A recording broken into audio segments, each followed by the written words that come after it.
요셉으로 만든 것이 무엇이라 생각하세요? 저는 요셉으로 만든 것은 그에게 하나님이 보여주신 두 꿈이라고 그렇게 믿습니다. 첫째 꿈에는 요셉과 요셉의 형들만 나오죠. 밭에서 옥시 따라 묶었는데 형들이 묶은 단이 내가 묶은 단에게 저랍디다. 이게 첫 번째 꿈이죠. 둘째 꿈은 이제 엄마 부모가 함께 나오는데 요셉을 향하여서 해로 상징되는 아버지, 달로 상징되는 어머니, 그리고 11별이 절하나이다. 그래서 이 꿈은 어느 날인가는 그 형제들과 그 부모가 요셉에게 나와서 절하게 된다. 뭐 누가 봐도 이 꿈은 확실하잖아요. 그래서 이 두 꿈 이야기를 들은 야곱이 요셉에게 보인 반응이 제가 주보에 써드린 내용입니다. 여러분 주보 펴셔서요.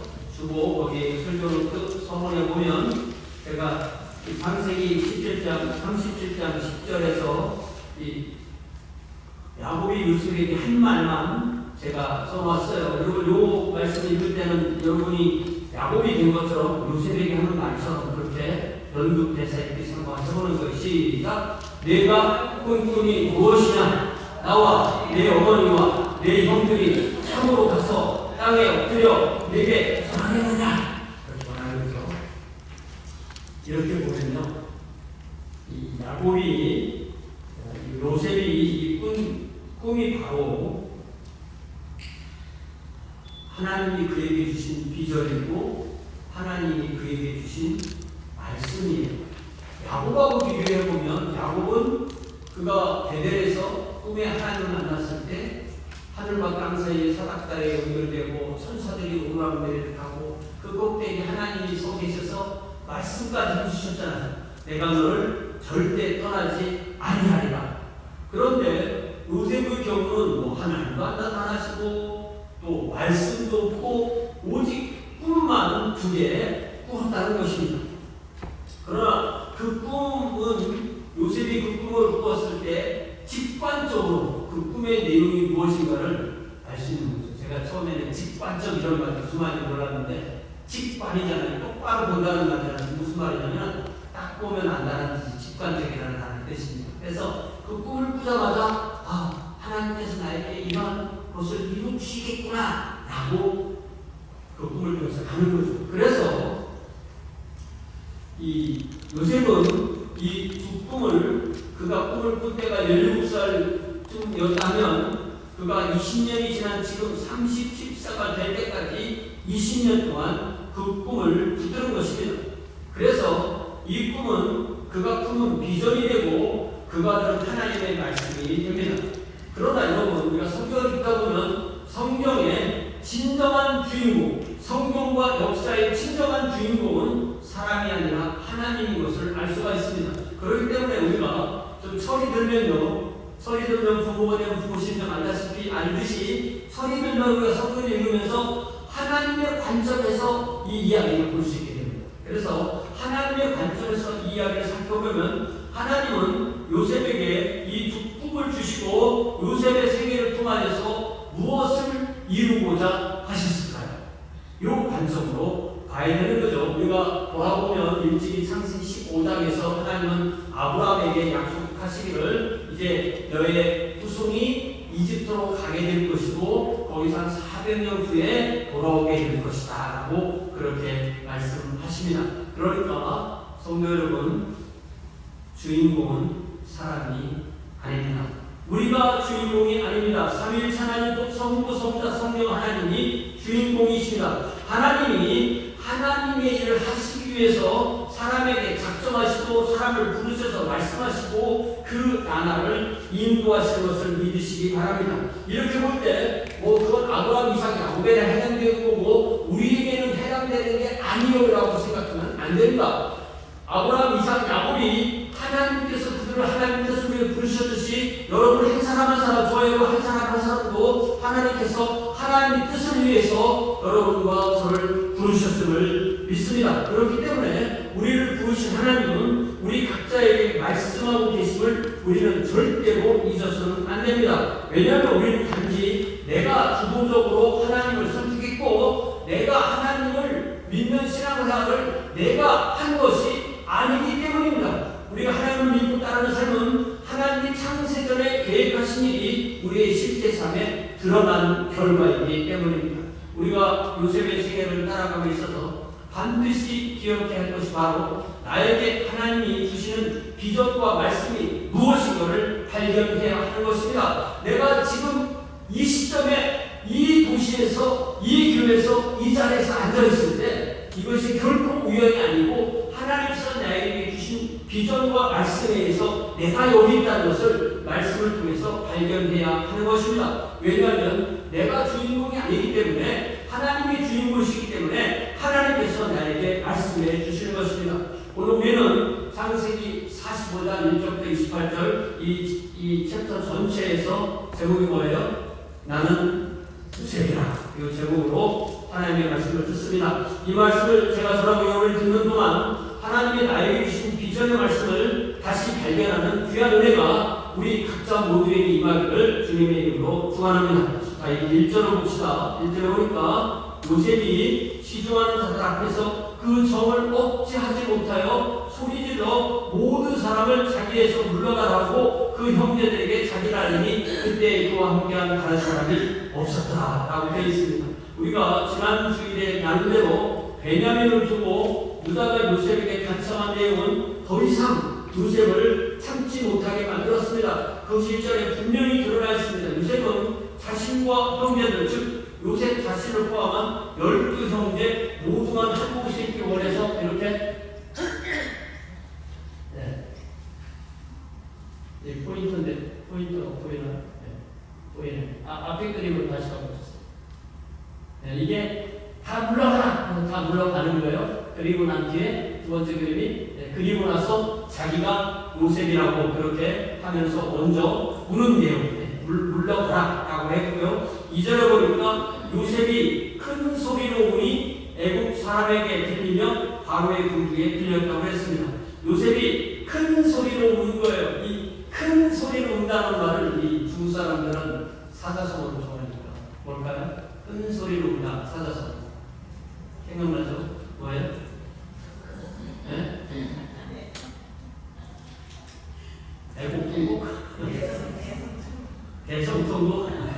맞네요, 대성통곡. 방성대국 그러죠, 방성대국. 그런데 이 방성대국이 슬퍼서 하는 방성대국이 있어요. 그죠? 시리아 방성대국 이런 거 있잖아요. 우리나라가 이번에 합병됐을 때 시리아 방성대국 그런 거 있었죠. 그런데 이 요셉의 이름은 여러분 요셉이 지금 슬퍼서 우는 가운데 기쁜 울음을 울고 있는 것입니다. 그러니까 이 울음은 극심한 기쁨을 드러내는 울음인데 지난 20년 이상의 삶 가운데 있었던 모든 고통을 이 울음 소리에 다 담아서 떠나보내는 울음입니다. 울음은 어떤 작용이 있다고요? 카타르시스. 카타르시스 한국말로 뭐라고 해요? 정화작용. 감정을 이렇게 상처를 치유해주는 그런 역할이 있어요. 그래서 요셉의 이 울음소리가 바로 요셉의 지난 20년의 그 모든 묵었던 고통과 그 모든 짐들을 다 떠나보내는 그 울음을 부른 거예요. 이 요셉의 울음이 그 울음소리가 얼마나 컸든지 그가 비록 다른 사람을 다 물러나게 했을지라도 그 울음소리가 파라오의 궁중에까지 들렸다고 했습니다. 3절에 보니까 울음을 멈춘 요셉이 입을 열어서 드디어 형들에게 말합니다. 아마 지금까지 형들은 이 이집트의 총리가 갑자기 주변 사람들을 물리치고 그렇게 큰 소리로 오래 통곡하는지 도대체 이유를 알 수 없어서 불안했을 것입니다. 하지만 요셉은 울음을 그치고 입을 열어서 자기가 그동안 수없이 마음속으로 되었을 그 말을 꺼냅니다. 그 말이 뭐예요? 나는 요셉입니다. 나는 요셉이다.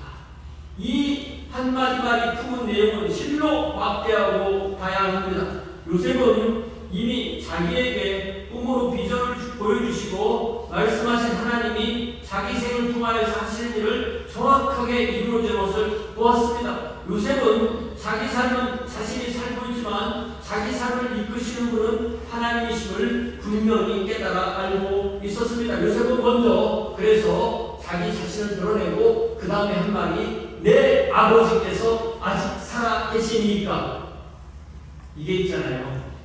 저처럼 이성적인 사람은 아니 지금까지 아버지 얘기 많이 했잖아, 살아있다고 얘기했잖아. 그런데 지금까지 이야기와 이 이야기는 뭐가 달라요? 지금까지는 그 노인을 이렇게 불렀어요. 아버지라고 부르고. 그 노인은 어떠시냐? 그런데 이제 뭐라고 하나요? 내 아버지께서 아직 살아 계시니까 이렇게 물어봅니다. 사랑하는 요셉을 가슴에 품고 그 요셉이 죽은 줄로만 생각하고 기나긴 20년을 살았을 아버지의 마음을 생각하면서 얼마나 그 아버지를 만난 날을 그리면서 형제들 앞에 자신의 신분을 얘기하고 내 아버지께서 아직 살아계십니까? 라고 물어볼 이 순간을 요셉은 얼마나 기다렸을까요? 이제 요셉은 아버지가 될 날이 곧 가까웠음도 이제 표현하게 되는 것입니다. 그래서 사전에 보니까 요셉이 형들에게 이르되 내게로 가까이 오소서 이렇게 그들을 부릅니다. 사실 우리가 잘 생각해보면 요셉과 그 형제들이 이집트의 총리와 또 외국에서 온 사람들을 만날 때는 거리를 상당히 띄우고 사실 눈도 잘 못 마주치고 있었을 거예요. 그런데 지금 뭐라고 말해요? 내게 가까이 오소서.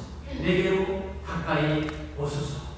그러니까 이 요셉은 그 11 형제를 자기에게 가까이 부르면서 12 완전체로서 서로 형제로서 다시 만나는 것입니다. 그래서 그 형들이 요셉에게로 가까이 갑니다. 그러면서 이 사절 뒷부분부터 지난 20년 동안의 자신의 삶과 형제들의 삶을 자신이 어떻게 이해하고 해석하는지를 드러냅니다.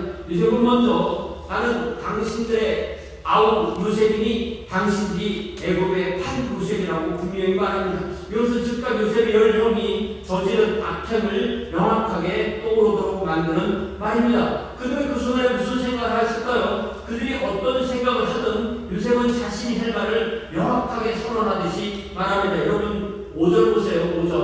5절을 보면요.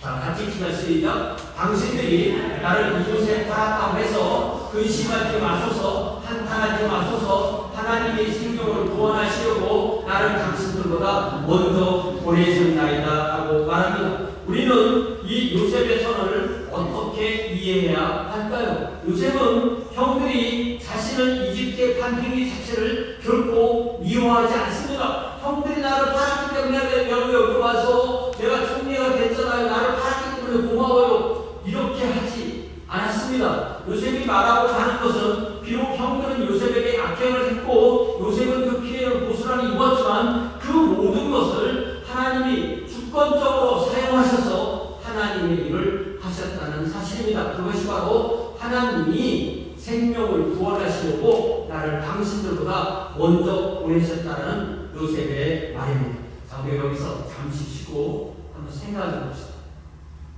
형들이 요셉을 죽일 정도로 미워하여서 죽이려다가 순간적으로 생각을 바꾸어서 그를 이집트의 노예로 한 것은 팩트죠. 사실입니다. 그럼 요셉이 하나님이 생명을 구원하시려고 나를 당신들보다 먼저 보내셨다라고 한 말은 사실이에요, 해석이에요? 사실이 다 무슨 해석이 더 좋은 해석이죠, 해석. 해석 같은 거죠. 사실은 아닌 거 같죠. 우리가 여기서 생각할 중요한 주제가 하나님의 일하시는 방법, 즉 하나님의 섭리, 그리고 그것에 대한 오해인 결정론, 디터미니즘이라고 말하는 이 결정론은 뭐냐면요, 결정론은 인간이 의지와 결단력을 가지고 자기 마음대로 사는 것 같지만 사실은 인간은 어떠한 의지나 어떠한 결단 없이 하나님이 정해놓은 각본대로 살게 되어 있다는 생각을 할 때 그것을 좀 어려운 말로 결정론이라고 그렇게 말합니다. 결정론이 결국 인간의 모든 의지는 기계처럼 프로그램된 기계처럼 로봇처럼 그렇게 생각하는 것입니다. 그러나 성경이 말하는 하나님의 예정과 섭리는 결정론과 다릅니다. 하나님의 예정과 섭리는 인간의 의지와 결단을 결코 무시하지 않습니다. 그래서 요셉의 형들은 실제로 요셉을 팔았고 그것이 20년이나 된 엄연한 사실입니다.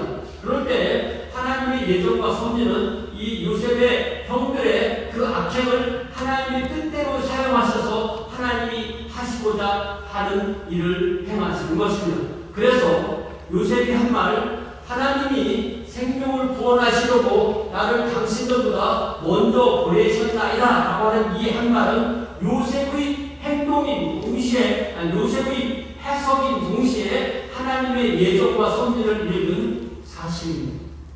우리가 이것을 사실이라고 인정 안 하면 하나님은 그냥 우리의 해석대로 왔다 갔다 하는 거예요.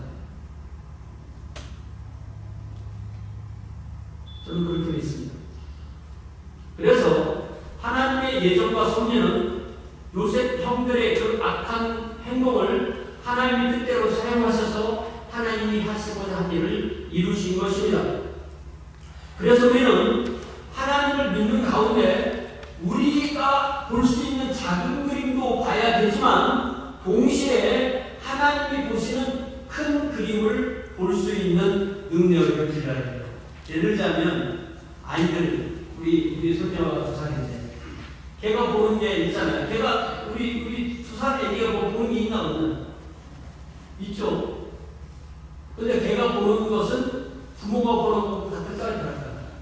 다르죠. 마찬가지입니다. 우리가 보는 것과 하나님이 보시는 것은 달라요. 그런데 우리가 성숙하면 우리 아이들이 어른이 되면 자기 부모의 마음을 이해하듯이 우리가 성숙하면 하나님이 하시는 일을 볼 수 있게 됩니다.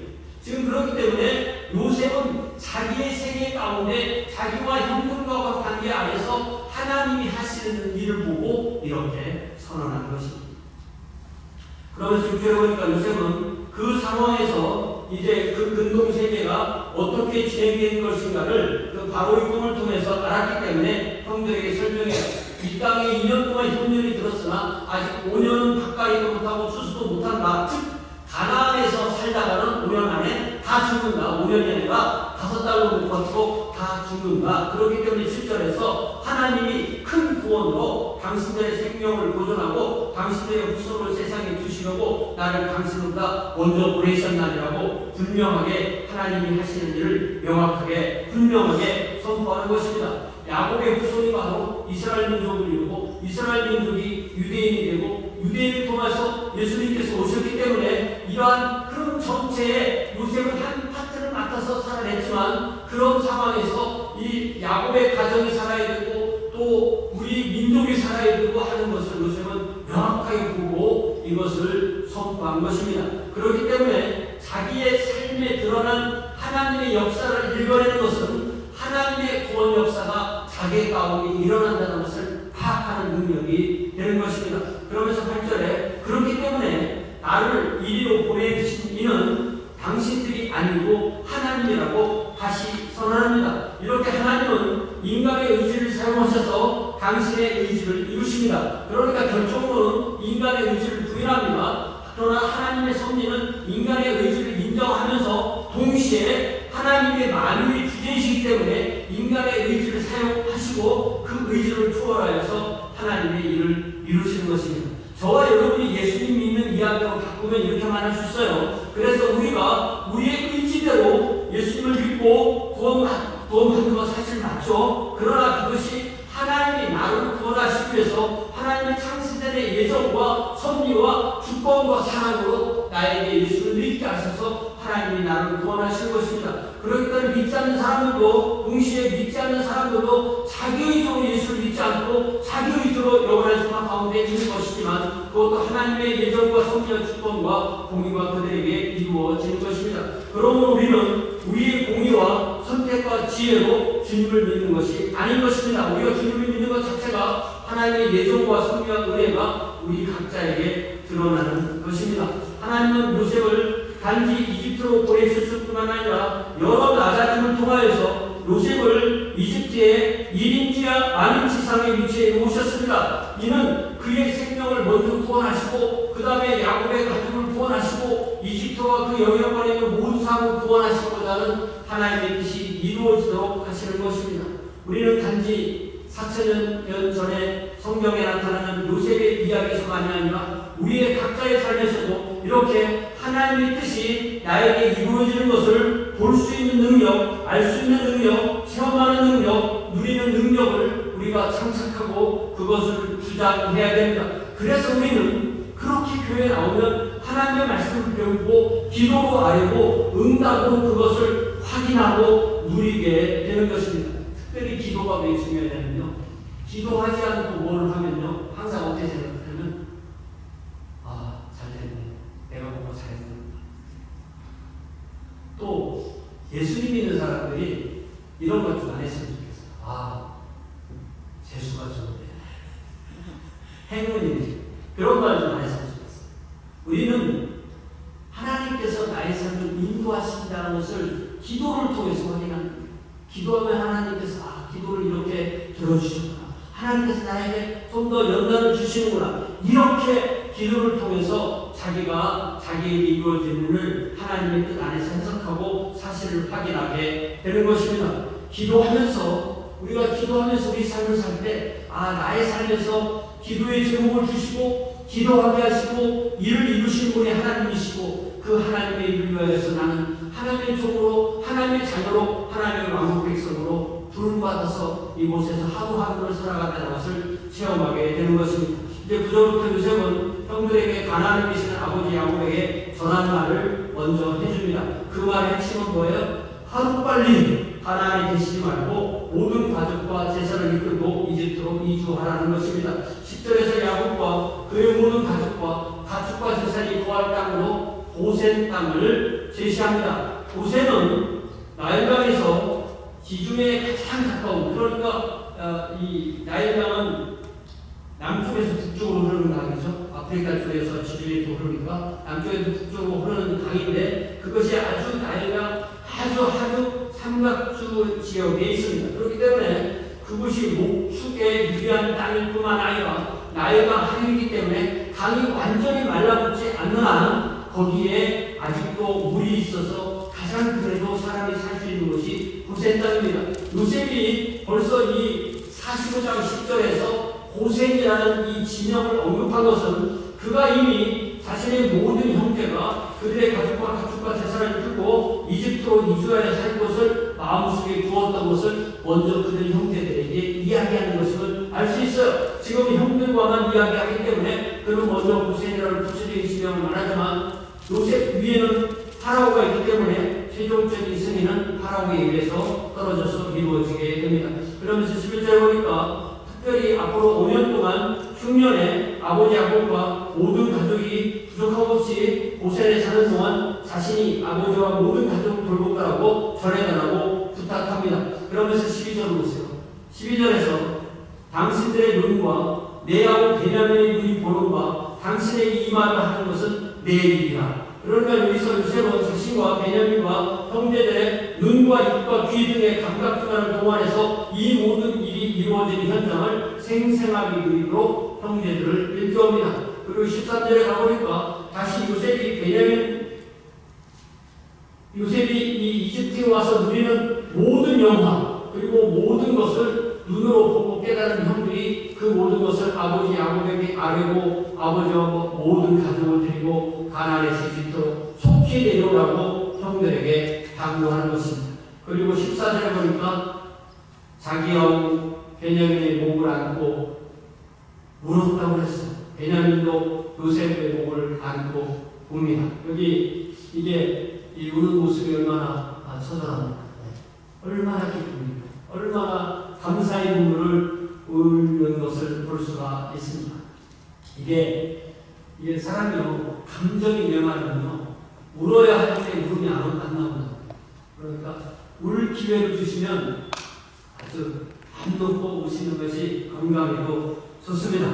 또 15절 보니까 요셉이 또 형들과 입맞추고 안고 우니 형들이 그제서야 요셉과 말하였다고 했습니다. 그러니까 이 열형이죠. 열형을 다 돌아가면서 하나하나 입을 맞추고 옵니다. 그러면서 형들도 이 놀라운 현정이 절대로 허황된 꿈이 아니라고 살고 이제 조금씩 요셉과 대화를 시작하는 거예요. 그리고 이제 16절부터 20절까지는 요셉의 형들이 이집트에 이른 것을 파악한 파라오의 반응과 대처입니다. 이 소식을 들은 이 파라오와 그의 신하들은 먼저 기뻐하는 반응을 합니다. 아직도 파라오와 그의 신하들과 이집트 전역에서 요셉의 위치와 거리와 능력이 분명하고 그들 모두가 요셉을 통해서 받은 은혜를 감사한다는 것이 여기에 분명히 드러납니다. 돌아와서 17절을 보세요. 바로는 놀라운 말을 합니다. 파라오는 이 사태를 다 파악하고 요셉에게 파라오로서의 권위에 의해서 지시합니다. 즉 요셉이 파라오의 허락이나 제거 없이 일을 하지 않도록 먼저 파라오가 자기의 명령으로 그 모든 것을 허락해 주는 것입니다. 요셉이 형들에게 이미 말한 내용보다 훨씬 더 구체적이고 내용도 더 풍성해집니다. 파라오는 먼저 요셉에게 명령해서 요셉이 형들에게 전할 자신의 명령을 구체적으로 전하는데 먼저 형들이 양식을 싣고 가나안으로 가라는 거죠. 우리 18절 보니까 너희 아버지와 너희 가족을 끌고 내게 오라, 이집트로 오라. 내가 너희에게 애굽에 좋은 땅을 주리니 너희가 나라에 기름진 것을 먹으리라. 이 파라오가 고세를 생각했는지 안 했는지 모르지만 파라오는 이집트에 가장 좋은 땅을 주고 그들이 그곳에 살면서 앞으로 목축과 농사로 이집트의 가장 뛰어난 산물을 먹으면서 그들과 그들의 후손이 살 수 있도록 보장하는 말을 이 18절에서 하는 거예요. 우리가 출애굽기 내용을 알기 때문에 그때와 지금의 상황이 얼마나 다른가를 비교할 수 있는 거죠. 이제 19절 보니까 이제 이렇게 파라오가 명령을 내렸으니 명령을 받았으니 이렇게 하라. 너희는 애굽 땅에서 수레를 가져다가 너희 자녀와 아내를 태우고 너희 아버지를 모셔오라. 그러니까 구체적으로 형들이 가나안으로 갈 때 이집트에서 필요한 만큼의 수레를 가지고 가서 아버지와 어머니들과 자녀들과 아내들을 이 수레에 태우라는데 이것이 당대에 쓰던 이 열십자형의 바퀴가 있는 그 수레입니다. 이는 그동안 요셉의 형들이 나귀만 타고 운송수단을 삼아서 가나안과 이집트의 한 달여 거리를 오가고가는 분명히 차별되는 배우입니다. 만약에 이것을 오늘날의 이야기로 바꾸어서 얘기를 한다면 이집트 쪽에서 이 야곱 쪽으로 아주 좋은 SUV 몇 대쯤 필요할까요? 70명입니다.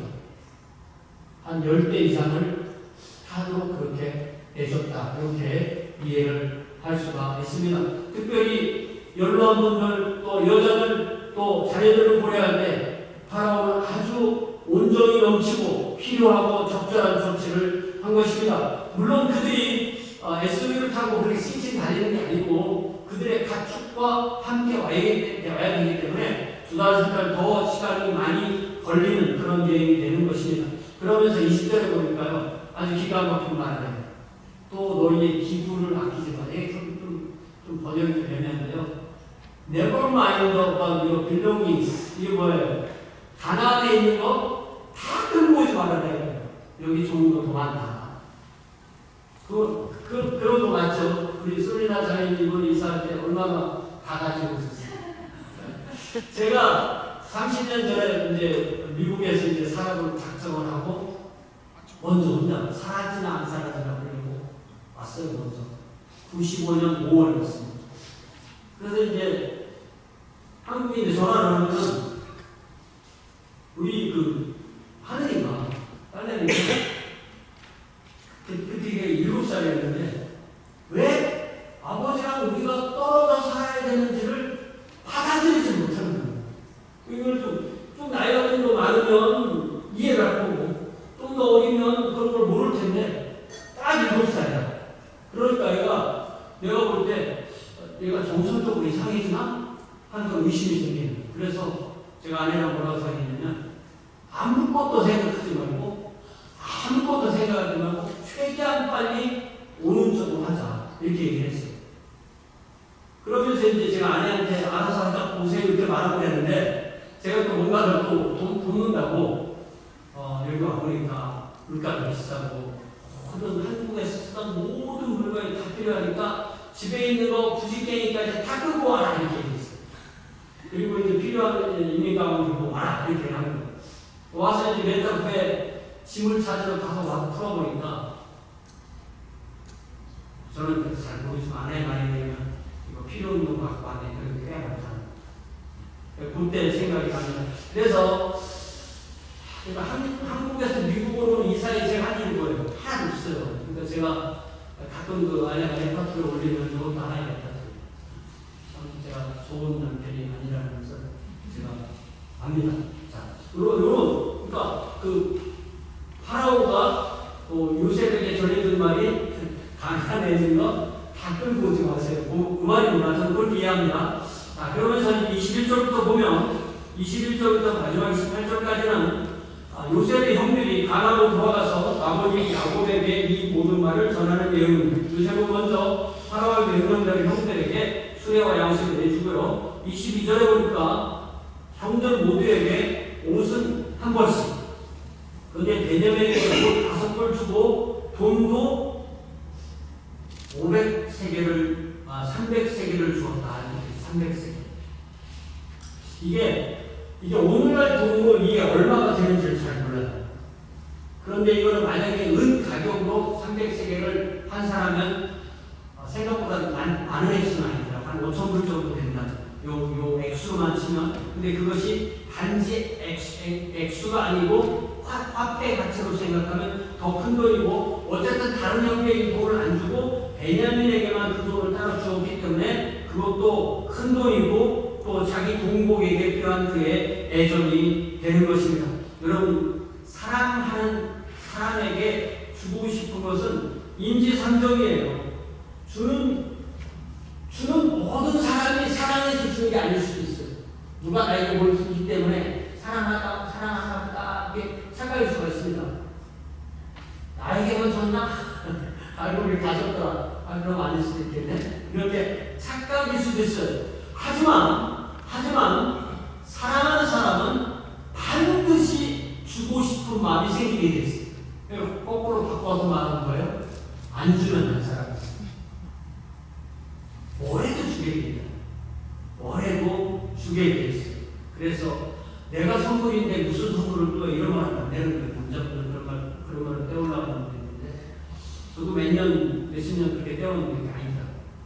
그러면 안 됩니다. 이게 주고 싶어요. 이 마음이 우리가 하나님 앞에 나올 때도 마찬가지예요. 하나님께도 우리가 감사해서 자기가 드리고 싶은 이 마음은 아주 근본적이고 핵심적인 거예요. 그렇기 때문에 우리가 하나님께 시간을 드리고 마음을 드리고 에너지를 드리고 물질을 드리고 해서 하나님께 우리의 이 감사와 사랑과 은혜를 표현하게 되는 것입니다. 그렇기 때문에 우리가 예배 본다 이렇게 안 하고 뭐라고요? 예배 드린다 이렇게 말하는 것입니다. 그러면서 23절에 아까 나왔던 그 그림, 나비 그림이 나오는데, 여기 보니까 아버지 또 이와 같이 그 아버지에게 보내되 뭘 보냈어요? 수나기 10핀에는 애굽의 아름다운 물품을 실리고, 암나기 10품에는 아버지가 이제 올 때 길에서 먹을 음식 또 빵, 양식 같은 것을 실었다고 그랬어요.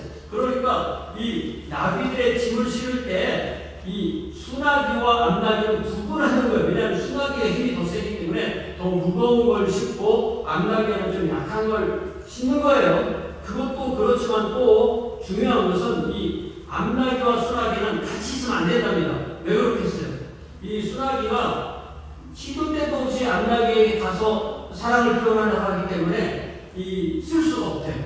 이 대열이 흐트러지고 망가지고 오히려 사고나고 그렇기 때문에 아주 고대로부터 이런 것이 문화적으로 정착이 되어 있다고 제가 찾아보니까 되어 있습니다.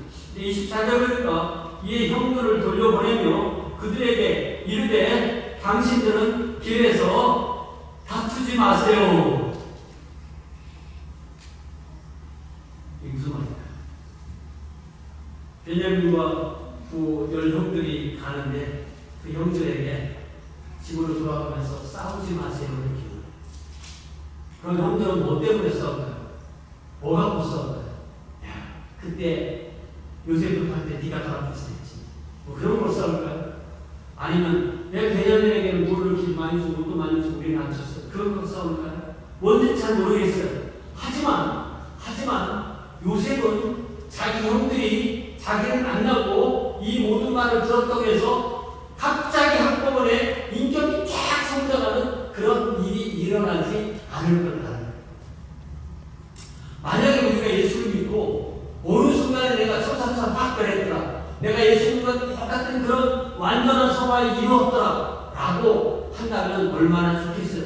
그러나 그렇지 않습니다. 우리가 주님을 닮아가는 것은 우리의 일생의 과정. 만약에 우리가 주님을 일생을 닮아서 100살 닮으면 주님의 장성한 분량까지 자라게 된다. 그 보장이 있으면 그것이 얼마나 좋겠어요. 사실 나이가 먹어도 예수님 발치끝도 못 갈 가능성도 많은 거예요. 7, 8년 전에 우리 교회 와서 설교했던 김관성 목사가 본질이 이긴다라는 그 책에 상관이 뭐예요? 늙어서 힘 빠진 거 가지고 성화됐다고 착각하지 마세요. 그런 핵심의 말을 잘해요, 사람이. 사실은 우리가 나이 먹고 힘이 빠져서 이제 뭘 우리가 부부싸움 하면요, 그런 말 많이 하거든요. 마치 힘이 있으니까 싸우지. 이웃 때 그런 말 보여주시죠. 힘이 있으니까 싸우지. 힘 없으면 싸우지 못해요. 이런 말 해주세요. 그래서 우리가 이 요셉은 이 형들을 볼 때 너무너무 이제 자신감이 없는 거예요, 형들이. 그러니까 싸우지 마세요.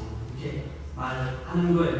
우리도 이 요셉은 우리가 보면은 성경 전체 인물 중에서 정말 예수님의 성품 많이 닮은 사람인데, 요셉은 한마디만 해서 비둘기처럼 순결했고 동시에 뱀처럼 지혜로웠던 사람입니다. 우리 자신이 우리 주님처럼 지혜와 순결이 온전한 존재가 아니라는 것을 알 때 우리 자신이나 우리 공동체의 구성원을 대할 때 실수하지 않고 적절하게 대할 수 있습니다. 왜냐하면 우리가 자신도 못하는 것을 공동체 대상에게 구하면서 압박을 하면 지혜롭지도 않고 순결한 것도 아닌 거죠.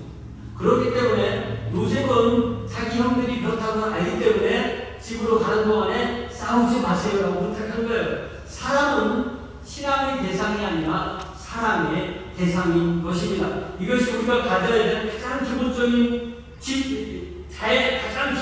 지혜이고요. 이것을 아는 사람이 바로 함께 공동체를 이루고 살 수가 있는 것입니다. 자, 25절에 보니까 이제 그들은 가나안 땅으로 돌아와서 아버지 야곱에게 이르렀습니다. 그래서 26절에 말을 하기를 요셉이 지금까지 살아있고 애굽 땅의 총리가 되었더이다. 야곱이 그들의 말을 믿지 못하고 어리둥절할 수밖에 없는 거죠. 네? 저런 걸 보고 저런 그림을 보고 뭐라고 해? 야곱 동절. 그런 게 야곱 동절. 사실 지난 20년 동안 죽었을 거라는 생각이 야곱의 머릿속에 그 마지막 모습, 약간 지금 순간한 때 뛰어서 죽는 그 순간, 그 살이 뜯기고 피가 튄 그 순간 얼마나 머릿속에 많이 생각했을 거예요. 그런데 지금 들어보니까 그 요셉이 20년 전에 잃었던 그 아들이 살아있고 이집트에 가서 총리가 되었다는 이 사실이 너무 기뻐서 믿을 수 없게 되었던 것입니다. 그러면서 27절에 보니까 요셉이 자기들에게 부탁한 그 모든 말로 그에게 말하며 그들이 아버지 야곱은 요셉이 자기에게 보낸 수레를 보고서야 기운이 솟아냈다. 무슨 말이에요? 야, 내가 니들 말은 못 믿겠지만 내 아들 요셉이 보내준 수레를 보니까 알겠다. 그래서 우리 최소영 이 마지막 그림은 일부러 좀 코믹하게 그렸어요. 너무너무 행복하게 한 모습을 그렸다라고 말했습니다. 그래서 18절 보니까 뭐라고 말해요? 족하도다. 내 아들 요셉이 지금까지 살아있으니 내가 죽기 전에 가서 그를 보리라. 지난 20년 동안 얼마나 그리움과 후회와 한탄과 그 머릿속에서 자기 자신을 책하면서 살았겠어요. 요셉도 잃고 시몬도 잃고 베냐민까지 잃는구나 하던 그 상황에서 이제 돌이켜보니까 요셉도 잃지 않았고 시몬도 잃지 않았고 베냐민도 잃지 않았고 그 모든 가족이 이집트에 가서 살게 되었다는 것을 알게 되었던 것입니다. 그러면서 야곱은 내 삶을 이끄시는 분이 베델에서 내가 형을 피해서 외가로 도망갈 때 그때 나타나셔서 내가 너에게 허락한 일을 다 이루기까지는 너를 결코 떠나지 아니하리라는 그 말씀을 하신 하나님, 전능하신 하나님, 엘샤다이 하나님께서 나에게 이 일을 이루시라라고 하는 것을 분명히 깨달았던 것입니다. 그래서 자기 자신이 죽음이라는 그 관문을 통과해야만 요셉을 보는 줄 알았는데 내가 그 죽기 이전에 가서 요셉을 보겠다는 그러한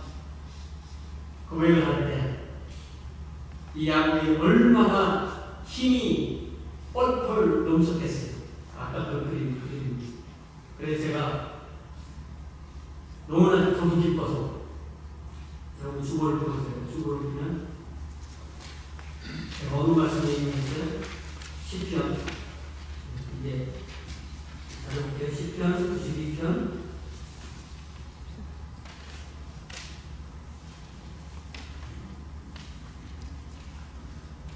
제가 챕터가 혹시 맞나 확인하는 거예요. 시편 몇 편이에요? 92편 몇 절? 13절 14절 12절 들고 보면 의인은 종려와 같이 번성하며 레바논의 백향목 같이 성장하려다. 이는 여호와의 집에 심겼으며 우리 하나님의 뜰 안에서 번성하려다. 14절 같이 읽고 시작. 그는 늙어도 여전히 결실하며 진액이 풍족하고 빛이 청청하다. 야곱은 요셉을 잃고 베냐민과 붙들고 살았습니다. 그러나 이제 노년에 죽었다고 생각했던 그 야곱을 돌려받음으로써 그 아들을 다시 낳는 것처럼 다시 그 노년에 그 요셉이라는 아들을 결실하고 그 야곱이 그 나이에 진액이 풍족하고 빛이 청청한 축복을 받았습니다. 여러분 우리 모두도 이렇게 하나님께서 나를 이곳에 부르신 이 자리에 앉혀놓으신 하나님의 비전과 말씀을 우리 각자 갖고 우리 모두도 늙어도 결실하고 진액이 풍족하고 빛이 청청한 그러한 주의 자녀의 복을 받아 누리기를 주님의 이름으로 부탁을 드립니다. 다 함께 여러분이 하나님께 주신 비전의 말씀을 들고 함께 기도합시다.